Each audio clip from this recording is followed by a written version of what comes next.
now, yeah, for the interview? Yeah, man, come on, man. Stop playing, man. I'm ready I'm ready to fight. Anything you want to tell the public out there? I am the greatest. Right, left, you're toothless. And then you say, God damn it. You got knocked the fuck out, man. Get knocked out, damn. Word is born, I'ma smoke 'em. Yo, don't make no move. Like, treat it like boxing. Stick and move. Stick and nigga. Left, right, left, right, left, left, right. And he was out for the night. You know we need that trademark bark before you depart from our company, man. You know what I mean? Can we get the barking? And we're gonna need that bark. You know what I mean? Oh, man. Jesus for life, fellas. Dog is coming. I don't care if he knocked me down or is ready to go with him. Whatever you wanted to do, I was going to match him. All the way, mate, all the way. Now you might start believing in the Dark Destroyer. Shout out boxing when I hurt you on the radio. I just don't know. Boxing beats and rhymes, boxing beats and rhymes. I got knowledge, another sucker's lacking. I don't know if you want to answer. Possible Manny Pacquiao fight with Floyd Mayweather. How you feel about that? Well, basically, I mean, it's a fight that still has the potential to happen. I'm Sonny Liston, I'm Jack Dempsey. There's no one like me. I'm from their claw. There's no one that can match me. Boxing beats and rhymes, boxing beats and rhymes, boxing beats and rhymes, boxing beats and rhymes. Okay, boxing fans. This week's streamers are no streamers. Audley Harrison versus Deontay Wilder is a streamer. And I understand your curiosities that you want to see it. I don't know why, you know, I don't know what it is about Audley that, yeah, I don't know, man. His PR, his PR for himself is amazing. I have to admit that. He just instills this optimistic air through people. I don't know what it is, you know what I mean? No matter how he underperforms and comes back. I don't know how he does it, but he does it. He's the Obama of boxing. You know, yes, we can! Promising empty nothings and making people believe in it. I'm expecting Wilder to blast him out, really, within four rounds. That's what I'm expecting. Within 4 rounds, I expect him to get blasted out. I remember when Audley was coming up a few years back. He went out to the States and he was talking about how he learnt to fight inside. And he actually can do it. But I think because he's been knocked out so many times, he's going to be reluctant to go inside.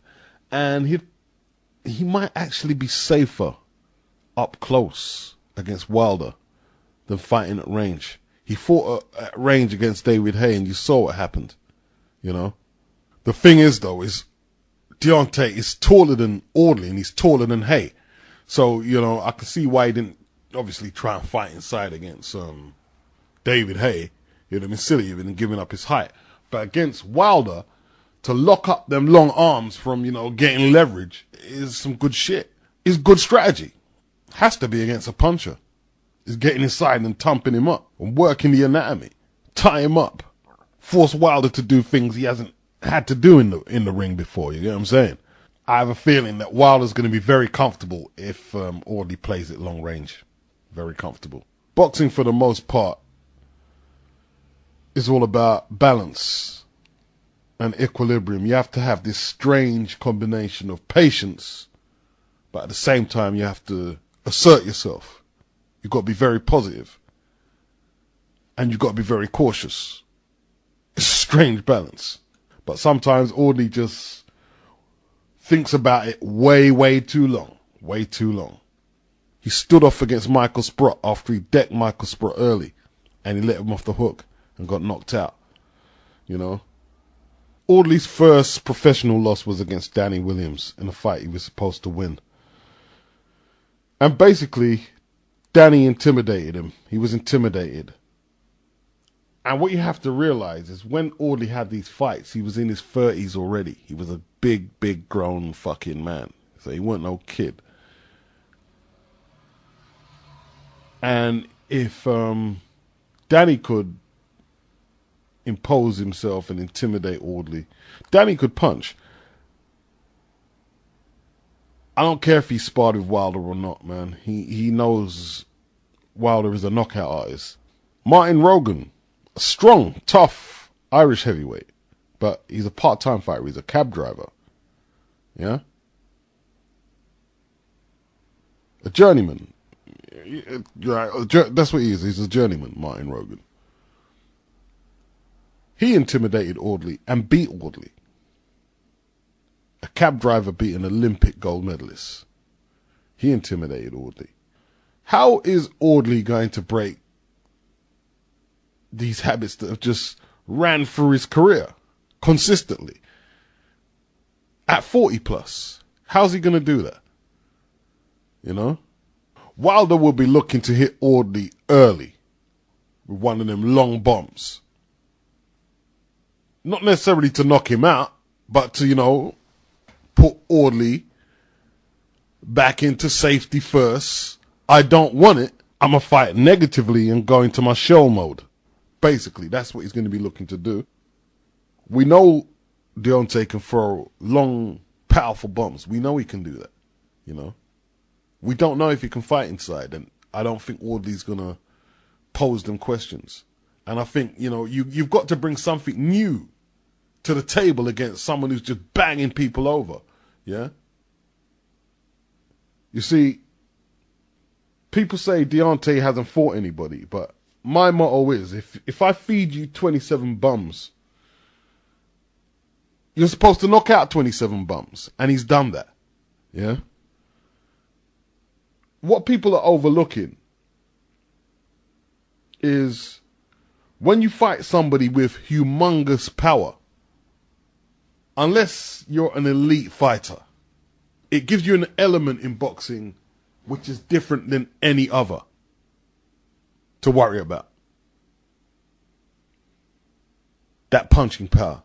You see, if a man can outbox you and he hasn't got no weight behind his punches, yes, it could be humiliating, it could be frustrating, but you can be in the fight until the last seconds, and the last seconds of the 12th round, you're still in the fight, and you could still potentially win the fight by KO. Just one punch, that's all it takes, you know, because you're still in the fight. But punching power does not allow you that luxury. When you know you're contending with severe punching power, when you know somebody could severely incapacitate you, all he needs is a couple of seconds. It's, unless you're, like I said, unless you're an elite fighter, to mentally deal with that is like, it's a traumatic experience. You know what I mean? You could see when Deontay fought, is it Kelvin Price? A lot of people said that Kelvin Price was going to beat Deontay Wilder. You could see the fear factor came in. Oh man, he got into the ring and realized, damn, Deontay can punch, and the fear factor came in. Yeah. I mean, people are looking at the prize fighter win for Audley, and it looks impressive when you beat 3 guys, you know, in a couple of hours or so, or how much opponents he had to beat on the night. But no disrespect to Derek Rossi and them guys and Martin Rogan, you know, it has to be put in perspective. It has to be put in perspective, you know? You get what I'm saying? Eddie Chambers stopped Derek Rossi, one of the few stoppage wins that Eddie owns, you know, and like, no disrespect to Eddie, he's a good boxer, but that tells you about the level of competition Audley was fighting in the prize fighter, you know. Martin Rogan, I mean, like, Audley Rogan shouldn't have beat him the first time, so of course he beat him the second time round. I mean, you know what I'm saying? I'd like to see Wilder against, you know, I mean, one of the names, like a Pulev or I don't know, a Hay, a Tyson Fury. I actually think Deontay Wilder's a really good fighter. I know that's a very unpopular view. That's why I seeked out the interview with him, because, you know, I think he's a very good fighter. I really do. He hasn't had to show more because he bangs over whoever he put in front of him. If you put a patty cake in front of him, man, he blows him out. That's what you're supposed to do. That's what Foreman did in his early career. It took Ali to stop him. That's what the big punchers do. That's what Liston did. He just blew people away. That's what Tyson did. You can ask about intangibles. Intangibles disappear when they get cracked with a long right to the head or to the body, and they feel the power. You know?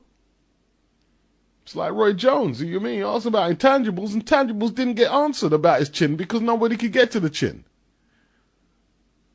You know what I mean? Until later. You can overanalyze boxing sometimes by always asking what are the unanswered questions about a certain fighter. But there are no perfect fighters, you know. But one thing we do know is that KO punchers are a special breed. It was Emmanuel Stewart who said that Deontay Wilder, even though Manny didn't seem to be sure about the whole of his game, he said basically is one of the few heavyweights who throws punches like a heavyweight is supposed to throw him.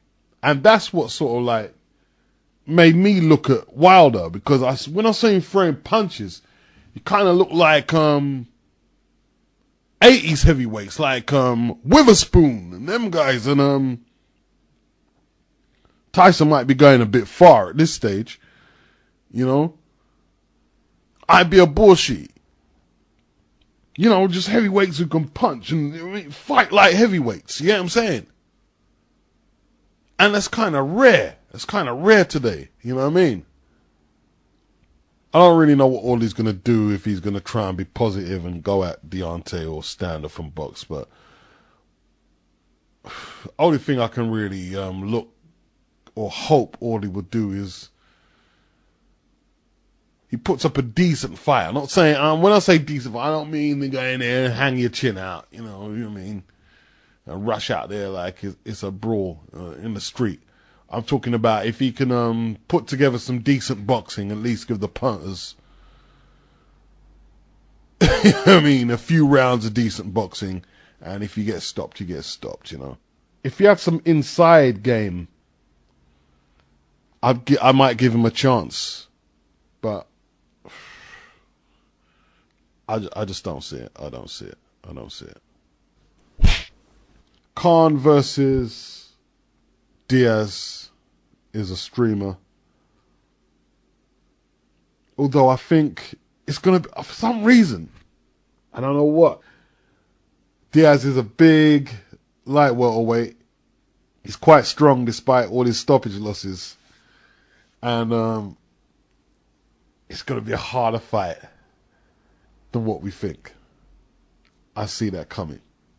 Diaz, in my opinion, is bigger and better than the last guy who Amir fought, and he took him a few rounds, you know. He got a draw with Sean Porter. A lot of people thought Diaz actually won the fight. It was very close, actually. But that was just recently. I think that was last year. And that was recognized as a good result. It was a good result, you know. Porter was supposed to beat Diaz relatively easy. That didn't happen. And one thing in boxing, which is always good for an underdog, is if he has momentum on his side, if he has form or a good training camp. And by all accounts, it seems like Diaz has had a good training camp. And he's still riding high off the Porter result, you know. So, don't look at the stoppages to Kendall Holt. Kendall Holt is one of the hardest punchers in boxing. Don't look at that. He hasn't been KO'd as far as I know. He's been stopped, you get what I'm saying? And Amir Khan is not a big puncher. He just isn't. He's a exciting, offensive fighter, but he's not a big puncher. I don't know. It's one of them fights I can see where Khan lets go some fast flurries, and if Julio can take the shots and do some Mexican machismo and start banging his chest and say, come, bring it. Will Khan be able to resist the urge of going for the tear-up? Has Virgil Hunter managed to train that ideology that, yo, you're not supposed to be slugging in there? Has he really drummed that out of him? Because Khan was talking about his new style, and he's had enough months with Virgil that we should visibly be able to see his new style, because I couldn't really see it in the last fight. I couldn't really see it, yeah? But the one encouraging sign I did hear from Khan, and I'm going to pat myself on the back, because I've made a couple of videos with Amir Khan in mind for both the videos, where I've extensively spoke about boxers who rely on their coaches to propel them into elite level boxing. Your coach is your backup team. That's what your coach is, yeah? If you know something needs to be done, go to it and do it. It's your agenda. It's your body. It's your career. Bottom line. And that's how all the greats have got to the top. You know? I'm not saying the coaches ain't played a pivotal role in their success, but most times you will find that coaches become better through boxers rather than the other way around, really, you know. A coach has to watch a boxer to understand how to coach. A fighter learns how to fight through fighting, not just through coaching, you know what I mean? Like, you can't just do theoretical boxing. You have to fight to learn how to fight. Your coach can tell you, keep your hands up, keep your hands up. But it's not until somebody clumps you with a left hook when you should have had your left hand up and it hurts, then you realize, okay, I'm going to make sure it's up now. You know what I'm saying? Let's say that coach and fighter are both auditioning for the part when they first interact with each other. Now, how it works is, the coach is going to ask you, all right, I need to see you hit the bag, I need you to see you do this, I need to see you skip rope, I need to see you spar. He has to observe the boxer before it goes any further. There's no point in the boxer asking the coach for all his credentials, this and that and that. He has to see what the coach can do for his style. You see what I mean? Yes, that's how that goes.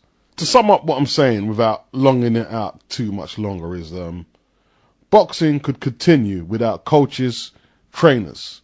Like, maybe you could have seconds, someone to give you your water, someone to deal with your cuts and your swellings. But if they were to say from now, no more trainers, no more advice in the corners, you could box. Because you'd fight one round and you say, okay, maybe I need to switch to southpaw. Maybe I need to go long range. You could tell yourself that. Obviously, if you've got a coach there, he could tell you more. But if someone comes to fight you on the road, you automatically give yourself instructions of what you're going to do. Yeah? Boxing could continue without coaches, but coaches couldn't continue without boxers. You know what I mean? It's a streamer, but a good fight all the same. There's a lot of streamers on today, but, I mean, good boxing all the same. Martin Murray versus Sergio Martinez, that's a streamer. Come on, man. Like, all the middleweights out there. No disrespect to Mr. Murray, you know what I mean, for feeding family. Not begrudging him his shot, but that's it's got to be a streamer. And we can't really look past nothing but a Sergio Martinez win. However, Martin is a strong boy, very strong boy. Fit, determined, and he's probably going to be a little better than when he fought Felix Sturm. And Martinez is getting no younger. I see the fight going the distance, and Martinez might surprisingly struggle with his strength if his leg movement isn't as fluid as we've seen it in the last few years. If he's slowing down or the injuries are affecting him, who knows? You know, like this girl from Facebook who's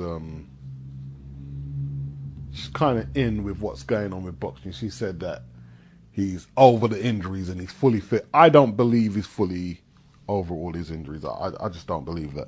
I don't believe when you get into approaching 40s and you're training, you get them injuries, it don't get no easier. It don't get no easier, man. And even though he won handily against Chavez, he had the leg injury, he had this injury, he was cut, you know, and his hand got fucked up. You can't stay fresh forever. If the wear and tear starts becoming visible, it is what it is. It doesn't go away. It doesn't get better. It doesn't get better as you get older. It just doesn't. There's nothing you can do. Yeah? Guys like Hopkins, They haven't really got banged up. The last time Bernard really got banged up by somebody was when he fought that South American fighter in the 90s. And he got dropped a couple of times. That's the last time he really got banged up. And that was more a learning fight for Bernard at the time, because he started boxing late. People talk about how fit Martinez is, and that's good. It's good that he's really fit. But the bottom line is you're 39 and your style evolves around a lot of movement. You see, with Hopkins, that's never really been his game. Like, he's never been a guy with dazzling fast feet to avoid punches. No, he's got an inside game, an all-round game. He can box at range and inside. Does Martinez have an inside game? The Margarito fight was a long time ago when he struggled in that, but that was a long time ago. He should have been tying up when Chavez dropped him instead of scrapping back like he was, you know. And that's a sign of a weak inside game. And if he's forced to fight inside with a strong, young, determined guy, what's going to happen? Who knows? But unanimous decision for Sergio Martinez. And the fight's taking place in Argentina. And Argentina and England, for those who don't know, have had a long-running conflict over the Falkland Islands. Which, for what reason, I don't know, Britain has a stake in, because it's nowhere near here. But Britain, America, you know, this colonizing, imperialistic past they have, they're in everything. They're dig up in everybody's shit. Yeah, I mean, and the pro Sergio Martinez crowd is going to be sort of like baying for blood. When I heard this match was signed for, I thought Murray is fucking mad. You know? He's going to come out alive. You know what I mean? Blood clot, what? You know what I mean? That man ain't no joke over there. But it's hard to see. Like Hatton, Murray is, I think, under Hatton Promotions, or Hatton has some involvement in Murray's career. And Hatton's over there with him in Argentina. Hatton says he's not affected by the crowd or none of this and that. I refuse to, I don't know how he's not going to be affected by it at all. Because it's going to be a partisan crowd, you know. How much times does he get to fight somebody who's in the pound for pound top 5?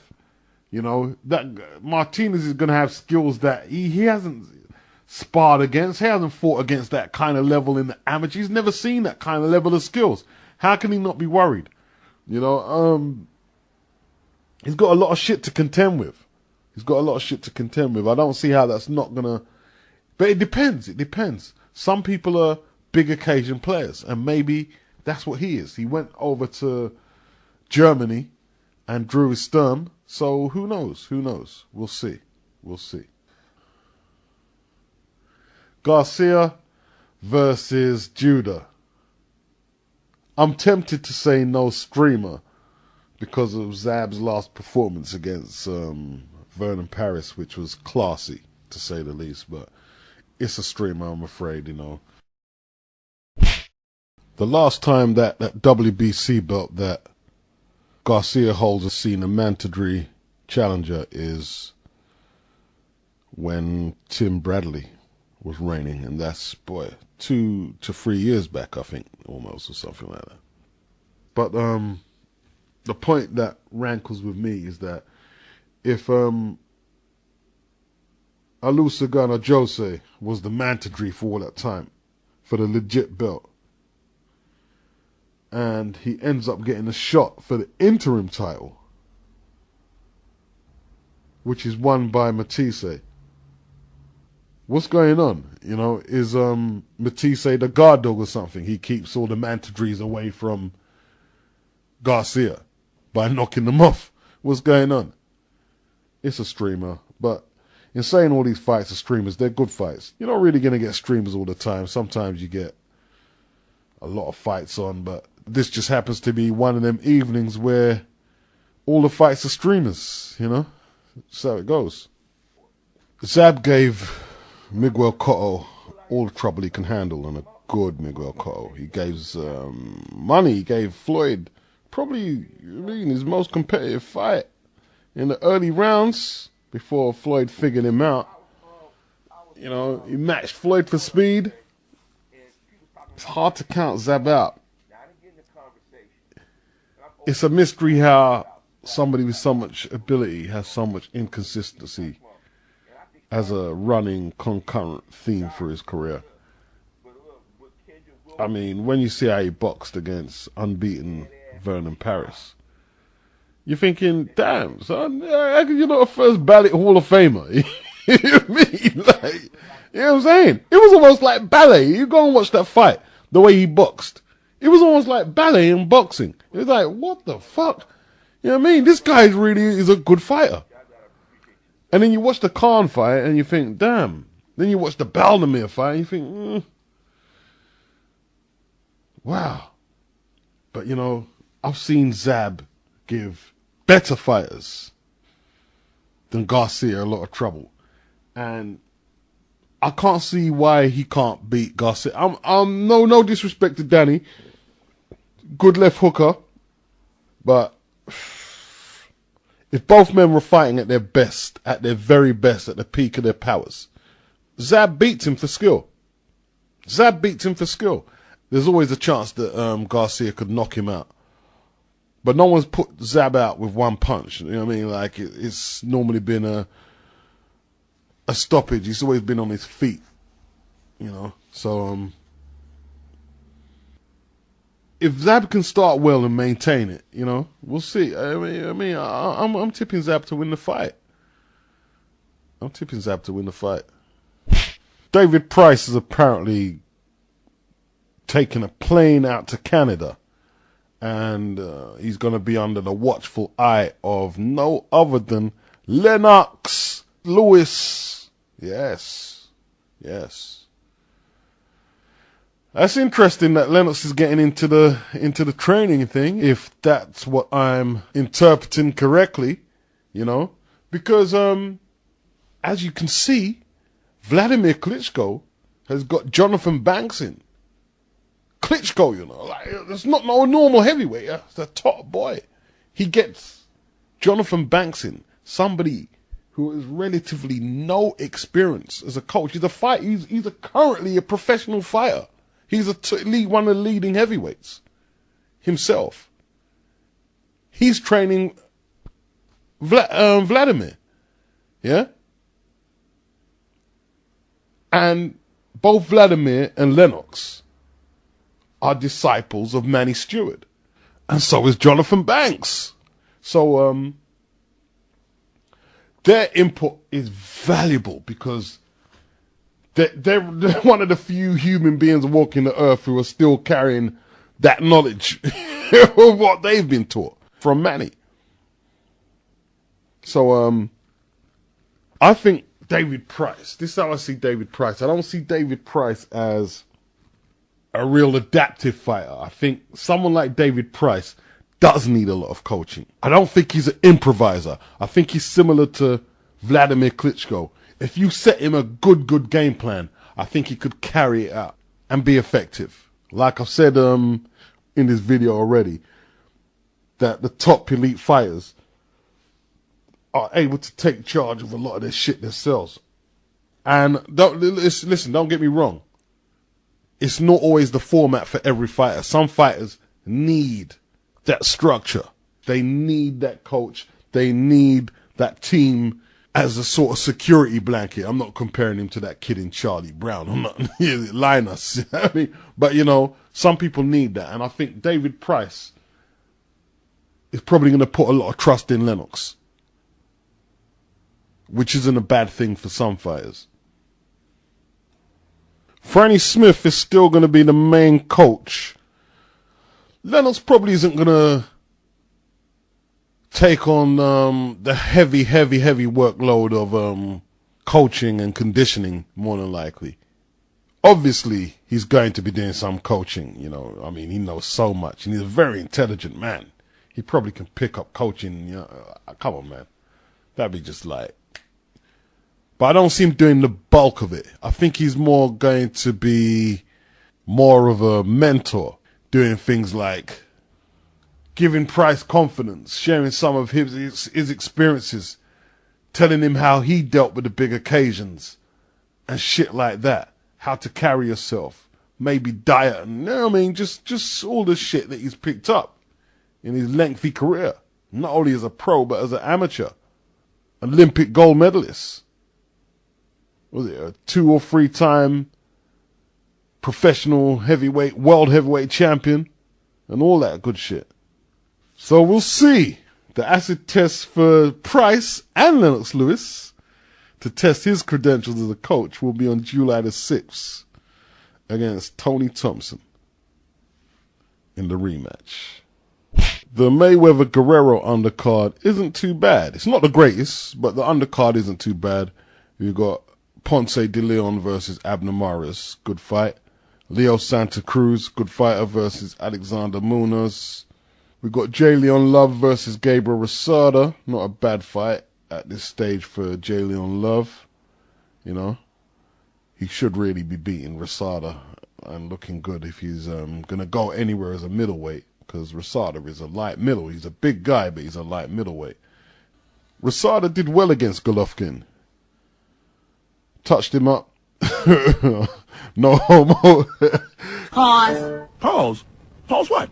You said something gay, so you gotta say no homo, or else you a homo. Cut his face up, swole him up, a few abrasions here and there. But he is quite a limited fighter, in my opinion.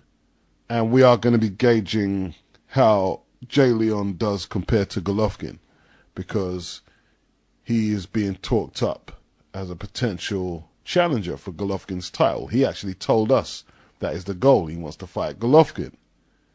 You know? Well, we're going to see how he looks in this fight here. I think J. Leon was a bit disappointed in his last fight against Derek Finlay, who took him the distance. And some people even say that Finlay could have got a draw. It was that tight. So he'll be wanting to impress this time round, you know. Hasim Rahman Jr. is on the card against a selected opponent. It's not a bad card. It's not a bad card. Lee Purdy is stepping in to replace Kell Brook and will challenge Devin Alexander for the IBF welterweight title at the Boardwalk Hall in Atlantic City on May the 18th.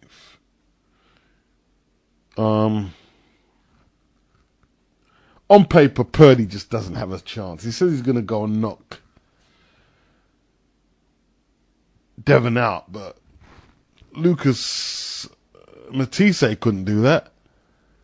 He dropped Devin twice, but, you know, Purdy's just not in that league as a puncher. He just isn't. You know what I mean? And he shouldn't really be getting the shot. I'm going to just kind of come out and say it. I know he's got a lot of fans, and I mean, what I'm saying alone is going to stir up a lot of hate, because they're quite passionate fans. But, you know, he has no skills. How's he going to land that punch? You know what I mean? Okay, he says he's going to knock him out and this and that. I'm not even sure if he's that big a puncher. You know? According to Errol, who was at the Wembley Bill for his last fight when he fought Cosme Rivera, who was a decent fighter, or at least he was back in the day, when he tackled Andre Berto. He floored Berto. He didn't look good. Apparently, Rivera was looking the more accomplished fighter. I don't know how it was stopped. Purdy is saying Alexander hasn't stopped anyone at 147. Well, Lee Purdy might become the first man that Alexander stops at 147. He hasn't stopped anybody at 147 because he's fighting quality opposition, you know? That's why. But you know, we only get them shots once in a while. It's almost like a Rocky film setting, him getting the shot. You know? We'll see how it goes. We'll see how that goes. I would have preferred to see him fight Carson Jones, but that fight didn't materialize for whatever reason. apparently Carson Jones and his people phoned up Alexander for the shot. And they was met with, what do they say? Yeah, Carson, we'll phone you if we need any sparring partners. Shit. Like this did, which it was kind of nasty, but it was funny as well.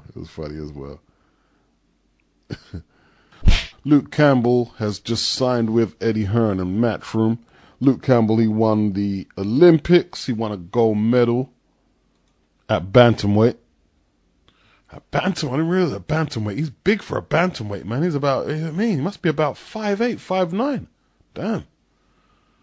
He's done the celebrity circuit, dancing on ice, so that will make it easy for Eddie to promote him to the public. He's an accessible face now. We still don't know what Anthony Joshua's doing, if he's turning pro or staying amateur. Joshua won the Olympic super heavyweight gold medal in London last year. Anthony Ogogo, is it Anthony Ogogo? He's turned pro with Golden Boy, apparently. He makes his professional debut on the Amir Khan bill tomorrow in Sheffield. We'll see how both the British Olympians get on with their careers.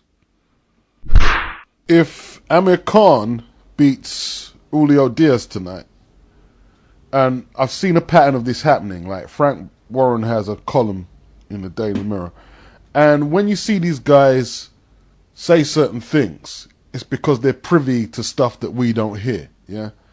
He says after he fights and beats Diaz, that Khan should go after Manny Pacquiao. In other words, that's the fight that is being talked about behind closed doors right now. So we could see Khan versus Pacquiao. Could see it. He wouldn't just randomly pick out Pacquiao. It wasn't an obvious choice, It's a match that's being bandied about, and probably since Khan's been away from the wild card stable and all that, he hasn't got this Manny's my best friend or my mentor infatuation no more. He just sees him as another fighter, another payday, another guy standing in his way from achieving what he wants to try and achieve. So that could be on the cards maybe this year or next year. Harun Khan, Amir Khan's younger brother, he makes his debut tonight. And ironically, he's trained by Oliver Harrison, who Khan ditched just before he lost to Bradis Prescott. And it goes to show you that it wasn't Harrison stopping Khan's development. Or why would he send his brother there? If he felt that Harrison was stunting his development, why is he going to send his brother there? Because obviously he's going to do the same thing to his brother. That's just a natural, logical train of thought to follow. I've discussed this with Errol several times, and it's obvious that Khan's family was getting involved in shit that they probably wasn't qualified to really take on a professional level, like Amir's training. They might be able to handle commercial things, sponsorship deals and shit like that. But boxing is a specialized field where expertise is needed. You can't just say you're going to say this guy isn't doing a good job of coaching when you've never had to overlook a sparring session and schedule a fighter's day-to-day business in your life. Who the fuck are you? And me and Earl didn't discuss this in hindsight. We discussed it before his little brother Harun was assigned to be trained by Oliver Harrison. We was talking about that way before that. Fury, in light of his win against Steve Cunningham last week, has put himself in a position to fight an IBF eliminator against Kubrat Pulev. Defeating Pulev would lead him into the course of a Vladimir Klitschko fight. And as for Steve Cunningham, he's a friend to Boxing Beats and Rhymes and Errol Jarrett, but And it seems a bit out of character for Steve. Steve's more normally reserved and like, okay, the guy was being rude to him on that radio podcast or whatever it was I heard. He was being rude to Steve, but I thought Steve would have just hung up the phone. And Steve went into a diatribe about how Tyson Fury's a dirty fighter, and he seemed to think he was cheated out of the fight. Tyson Fury isn't no more dirty than any boxer I've seen, to be honest with you. He just isn't. He just isn't. You know? Yeah, he used the forearm. Yeah, he roughed you up, but he's the bigger man. What do you think he's going to do? That's what he's supposed to do. He's supposed to use his size advantages to his advantage. That's what he's supposed to do. He's not supposed to fight you like he's weaker than you or he's the same strength as you. He's supposed to use that. I said in the build-up, what's Tyson going to do? Is he going to use his weight to lean on him? And I said that'd be a good tactic for him. It's just obvious it would be a good tactic. It just seems obvious to me. You lean all over the smaller man, let that lactic acid start becoming a factor in Steve's mind and physical condition, and that's it. Yeah, the punch wasn't illegal. Yeah, you mean, so what? He used the forearm. Forearm is, it's an integral part of your defense and offense in boxing. There's no way about it. You're not supposed to legally use it, but it's unavoidable, really. Nobody boxes this perfectly legal fight where, it's just clean punches. No. Elbows and shoulders, forearms, even like using your head, like when you're clinched up, putting your head on the opponent's shoulder while you maneuver for position, all of that is fair game, man. Yeah, it's an integral part of it, of boxing. No, you're not supposed to do it until it's flagrant fouling. The referee officiates the bout on the premise that he will give a certain amount of leeway to infringements, yeah? That's what it is. But he is told by the commissions or state or whoever is sanctioning the bout to let the fighters fight and let them work their way out of the infringements for the most part. Of course, he can't just let it go and turn into a pub brawl. Of course not. I mean, the London prize fighting rules, it allowed for holds, throws and shit like that. And people get a bit too caught up in the Queensberry rules too much. Like, the fundamental instruction in boxing is protect yourself at all times. And it's not to be ignored. It's not just thrown out there for us to say it and not really think about what it really means. It literally means what it says. Protect yourself at all times. Meaning the referee is not really going to break up the action unless you're throwing shots right in a man's balls like Andrew Gallotta. Or you bite a man like Tyson. Or you blatantly hit way after the bell or way after the break and shit like that. Queensberry rules were only brought in really to sanitize the game so the aristocracy could watch boxing and it not look like they was participating in such a commoner's pastime. That's the only reason that was brought in there. So don't get too carried away with, this guy was dirty and that. If the referee catches a blatant foul, that's all good. But for the most part, you have to defend yourself. You have to defend yourself, and that's it. And I don't like fighters who complain that they got roughed up by the other fighter. I don't like that. Yeah?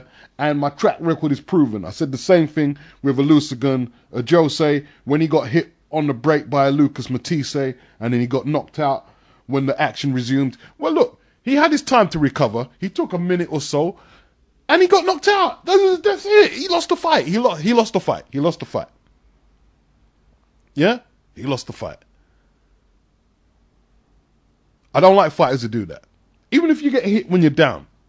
Yeah? Because the bottom line is, you was so incapacitated, you couldn't stop the person doing that. Like, to me, I do see it as a bit of a free-for-all to a degree. I do. I actually do. I've got, you take your chances when you go in there. Now, I don't like seeing fighters debating what happened in between the ropes. Now, you can make a case for a referee officiating the bout poorly and letting too much shit go. You can make that case. Yeah? But my thing is, I never lay the blame at the alleged fighter to be the perpetrator of illegal shit. No, I just don't. I just don't. If you're going to debate a decision, I understand that. Because we see the garbage decisions that happen nearly week in and week out. Yeah? If you feel you lost the decision, I've got no gripes about you voicing your complaints.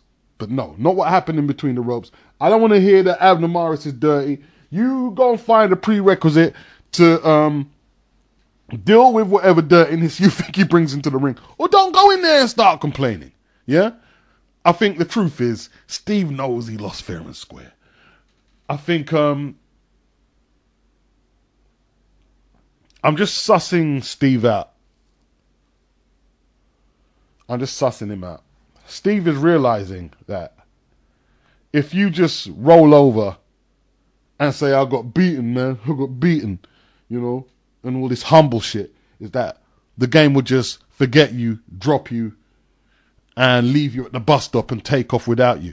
So he's doing what a lot of fighters do. Yo, man, you know what I mean? Yeah, he was dirty. You know what I mean? I want a rematch. You know what I mean? All that shit. He's making himself heard now. He's no longer going to be quiet Steve. And to a degree, I can see why he's doing it. I'm not saying he's right. I can see why. You know? He's protecting his franchise, just like every other franchise does. Damage limitation. That's what that is. Yeah? Trying to make his loss not look as bad as it was. He's not trying to lay all the blame on himself. He's trying to point out there was exterior factors, you know. You know what I'm saying? Like, I've seen a lot. I'm not going to mention all the fighters who've done it recently. Loads have done it. Loads. It's kind of like with Austin Trout.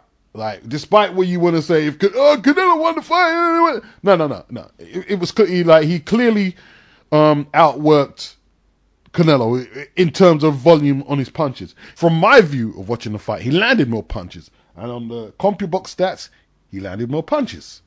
He had a case for saying, "I won the fight," but he just said Canelo won the fight, and. Well, Canelo's not going to argue and say, yeah, man, you have a rematch. No, because you're not arguing your case. So that's that. You know? And it might well be part of his character, this humble shit, you know? But yo, you ain't going to get no favors for that, dude. You know what I mean? He's going to forget you. You know what I mean? They're going to forget you. And move on to make big verses. And boxing's a short career. Mr. Trout. It's a short career, you know. But I think Steve is getting with the program because look what happened in his previous fight before Fury, where it's widely recognized he got robbed, despite what. And I know some of you keep shouting, "Boxing beats and rhymes and races." They didn't get robbed, but you know, I thought he got robbed, and so did a lot of people. Non-black people thought he got robbed. Yeah, so you know, he's just trying to protect himself a little more. You know what I'm saying? But, you know, there's a whole heap of boxing on tonight, so I'll be doing some post-fight vids. And until then, I'm going to say peace out. Peace. Let's get ready to rumble! Yeah, you ready to get recorded now, yeah, for the interview? Yes, man, come on, man. Stop playing, man. I'm ready I'm ready to fight. Anything you want to tell the public out there? I am the greatest. Right, left, you're toothless. And then you say, God damn it. You got knocked the fuck out, man. Get knocked out, damn. Word is born, I'ma smoke 'em. You don't make no move. I treat it like boxing. Stick and move. Stick and nigga. Left, right. And he was out for the night. You know we need that trademark bark before you depart from our company, man. You know what I mean? Can we get the barking and we're going to need that bark, yeah? Oh, man. Jesus for life, fellas. Dog is coming. I don't care if he knocked me down, I was ready to go with him.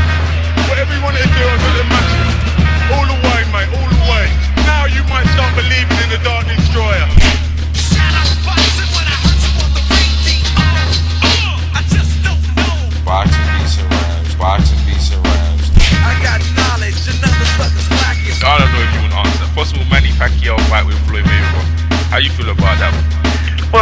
Basically, I mean, it's a fight that still has the potential to happen. I'm Sonny Liston, I'm Jack Dempsey, there's no one like me. I'm from their cloth, there's no one that can match me. Boxing beats and rhymes, boxing beats and rhymes, boxing beats and rhymes, boxing beats and rhymes.